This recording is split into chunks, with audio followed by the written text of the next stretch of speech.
Yami kapre artist ng popular na nilalang sa Philippine mythology na kabilang sa elemental beings o mga espiritu ng kalikasan. Kilala rin ito bilang isang mga engkanto o mga maligno na naninirahan sa mga puno, lalo na sa malalaki at matatandang puno tulad ng balete, akasya o mango tree. Mga katangian ng kapre. 1. Itsura, malaki, maitim at mabalahibo ang katawan. May taas na umaabot sa 7'9", talampakan at may amoy ng mabahong tabako. Dahil madalas itong naninigarilyo ng malaking tabako o sigarilyo. 2. Tirahan, naninirahan sa mga puno, lalo na sa mga sukop na puno, hollow trees, o sa mga madilim na lugar sa gubat.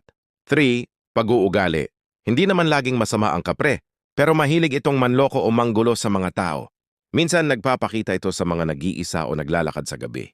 4. Mahilig sa tabako. Madalas iniaalay sa kanya ang tabako, sigarilyo o kape bilang paggalang. Paano may iwasan ng kapre? Huwag tumambay sa ilalim ng matandang puno lalo na sa gabi. Magbihis ng baligtad inside-out clothes para malito siya. Maglagay ng asin o bawang sa bulsa bilang panlaban. Huwag pansinin ang amoy ng tabako o ang tunog ng mga yabag nito. Kwentong bayan tungkol sa kapre? Maraming kwento ang nagsasabing ang kapre ay nagpapakita sa mga naglalakad ng mag-isa sa gabi, nagdudulot ng pagkawala sa tamang daan, balisong o maze effect. May mga kwento rin na ang kapre ay umiibig sa mga magagandang babae at nagpaparamdam sa kanila sa pamamagitan ng paghagis ng maliliit na bato o pagpaparinig ng huni. Koneksyon sa kulturang Pilipino. Ang paniniwala sa kapre ay bahagi ng animism at pre-colonial beliefs ng mga Pilipino. Hanggang ngayon, may mga tao pa ring naniniwala dito, lalo na sa mga probinsya.